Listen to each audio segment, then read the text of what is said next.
Kita intro dulu.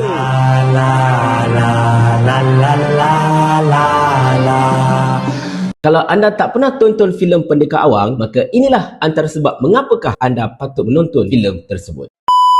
Assalamualaikum warahmatullahi. Pastinya ramai di antara anda yang pernah tahu ataupun pernah tonton filem Mat Kilau kan? Dan salah seorang watak dalam filem Mat Kilau itu ialah Awang. Awang ini ialah merupakan rakan seperguruan Mat Kilau dan juga merupakan antara watak penting dalam filem Mat Kilau itu. Di mana Awang ni kan memang dalam filem Mat Kilau tu memang sangat-sangat macho lah. Kiranya dalam banyak-banyak watak dalam filem Mat Kilau tu, Awang ni yang paling macho. Dengan gaya dia yang ada kerambit dekat pinggang, pakai panah sebagainya. Dah lah, Fatah Amin pun seorang yang sangat tinggi kan, which is memang sangat-sangat macho gila lah watak Awang tu kan. Macho-macho.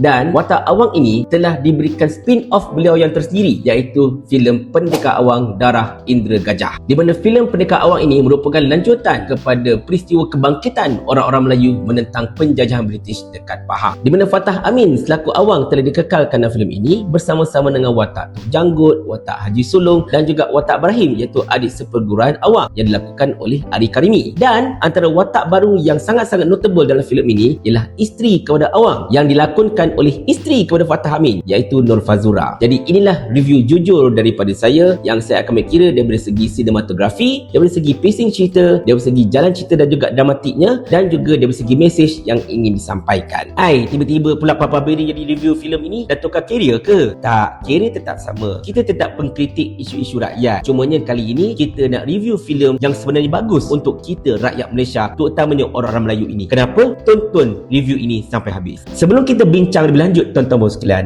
perlu saya ingatkan, filem Pendekar Awang ini bukanlah filem biografi. Filem ini merupakan filem historical fiction yang diinspirasikan daripada kisah benar. Jadi anda tak perlu jadi terpaling sejarah sangat nak membandingkan cerita ini dengan naskah sejarah yang ada sebagainya, sebab benda ini memang sekadar inspirational film. Jadi terimalah filem ini seadanya dan janganlah kita jadi terpaling dalam semua hal. Mula-mula kita bincang daripada aspek filem itu sendiri. Yang pertama, sinematografi. Di mana dalam bab sinematografi ini, daripada segi kameranya dan sebagainya, saya rasa filem Pendekar Awang ini jauh lebih selesa untuk ditonton berbanding dengan Mat Kilau. Sebab Mat Kilau ni kalau anda perhatikan, dia ni macam sedikit action camp, dan action camp cerita Mat Kilau ini macam agak terlajak action sikit, sampai bergegar-gegar dan sebagainya, sampai bila tengok dengan pertarungan tu macam bergegar mata kita kan. Tapi dalam filem Pendekar Awang ni, dia punya sinematografi berkenaan dengan perlawanan, tentang pertarungan dan sebagainya, nampak lebih tenang dan kita dapat lebih menilai tentang pergerakan tarung yang telah dipamerkan oleh pelakon-pelakon dalam filem tersebut. Cumanya daripada segi wide angle, saya kena bagi pujian pada filem Mat Kilau. Nampak bezalah antara filem yang punya bajet yang agak tinggi dengan filem yang bajet dia tak setinggi mana. Di mana kalau cerita Mat Kilau tu kita nampak macam wide angle je nampak lagi best lah, nampak suasana kampung itu lebih cantik dan sebagainya. Manakala filem Pendekar Awang ni dia banyak ambil angle yang agak orang kata apa dekat sikit. Memang nampak macam ramai dan sebagainya, tapi tak secantik filem Mat Kilau. Daripada segi pacing pula, filem Mat Kilau pacing dia lagi laju. Memang sangat-sangat laju, dan mungkin ini difahami kerana banyak sangat watak dalam filem Mat Kilau itu yang perlu ditonjolkan. Macam watak Mat Kilau itu sendiri, watak si Wahid, watak Awang, watak Yasin, watak Usop, watak Ibrahim. Belum cerita lagi tentang watak musuh, watak protagonis dan macam-macam lagi lah. So mereka nak menyumbatkan semua watak ini dalam satu kerangka wayang, jadi dia akan banyak makan masa. Jadi cara macam mana mereka akan cuba untuk cepatkan pacing. Bila pacing itu dipercepatkan dengan mengambil kira banyak watak nak dikenalkan, maka character development dan cerita Mat Kilau ini dia tidak begitu dititik beratkan. Kita cuma tahu okey, Mat Kilau is Mat Kilau, Awang is Awang dan sebagainya, tapi dia punya backstory dia tak nampak. Dalam filem Pendekar Awang, pacing dia lebih slow, dia lebih banyak dramatik sikit dekat situ. Dan kadang-kadang bagi setengah-setengah orang yang suka cerita action pack, mungkin Pendekar Awang ni mungkin akan menyebabkan mereka rasa sedikit agak cepat bosan lah. Tapi taklah bosan mana pun, cumanya kalau dah biasa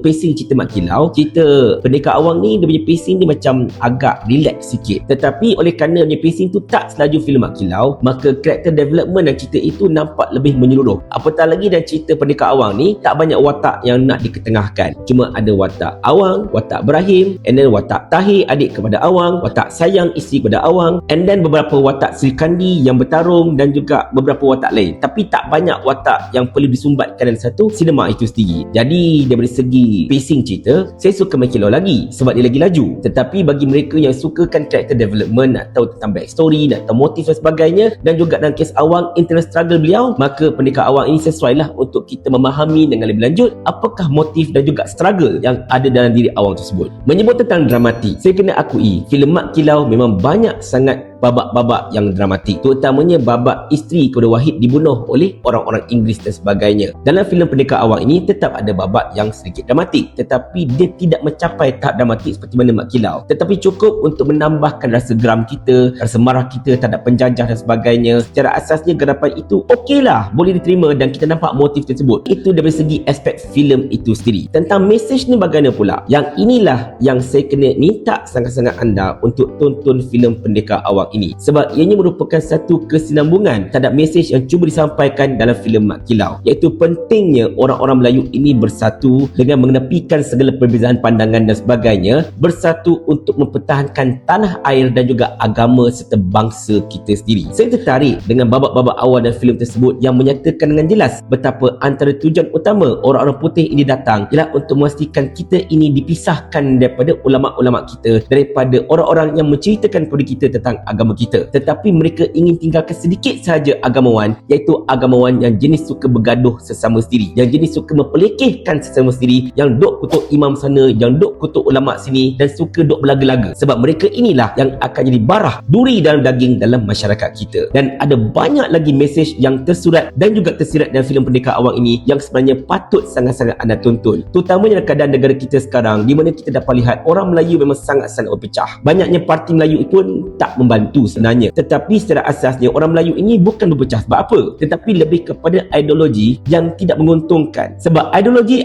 yang didukung oleh orang-orang Melayu berpecah ini kebanyakannya tidaklah berteras kepada agama pun, berteraskan kepada pandangan-pandangan yang tersesat, pandangan-pandangan liberal, pandangan-pandangan yang bersifat menjurus ke arah barat dan sebagainya. Tetapi anda kata kalau orang-orang Islam, orang-orang Melayu ini benar-benar berpegang teguh kepada agama, sebenarnya tidak ada alasan langsung untuk orang-orang Melayu ini berpecah, berpisah dan sebagainya. Inilah antara mesej yang cuba disampaikan dalam filem Pendekar Awang ini. Sebenarnya macam saya cakap tadi, banyak mesej-mesej yang cuba disampaikan kepada kita yang sangat-sangat penting untuk kita hadam dan sebarkan kepada orang ramai. Tetapi saya tak nak sebarkan semuanya, sebab kalau saya cerita semuanya apa yang dimesejkan dalam filem Pendekar Awang itu, saya punya review ini akan jadi macam spoiler. Jadi saya tak nak spoil apa-apa. Saya mahu anda pergi menonton sendiri filem Pendekar Awang ini dekat Pawagam. Satu, membantu industri filem Melayu kita, dan nombor duanya untuk anda rasai sendiri, sebab pengalaman menonton filem-filem seperti ini dekat wayang adalah berbeza sama sekali ketika menonton dekat rumah. Dekat rumah, ya, kita relax, tapi kadang-kadang anak kita kacau, kadang-kadang kita ada phone call, kadang-kadang kita ada macam-macam benda yang menyebabkan kita tak fokus kepada filem tersebut. Tetapi dalam wayang ini, dengan sound system yang cantiknya, dengan dia punya gambar yang wide lens, dengan macam-macam lagi ambience dia, memang membuatkan kita akan fix kepada filem tersebut dan kita akan fokus kepada jalan cerita dan juga apakah mesej yang cuba disampaikan dalam filem tersebut. Cuma sebelum saya nak berundur tuan-tuan sekalian, saya ingin mengulangi pesanan saya yang telah saya muat naik dalam short saya semalam, di mana saya minta sangat-sangat Menteri Komunikasi iaitu Fahmi Fadil, daripada anda melumpuhkan usaha untuk mensenyapkan suara-suara pejuang rakyat seperti kami ini, adalah lebih baik anda menggunakan kedudukan anda sebagai Menteri Komunikasi untuk mengangkat filem-filem yang menjulang bangsa Melayu seperti ini. Janganlah pula anda cuma nak menaikkan filem Anwar di Untold Story yang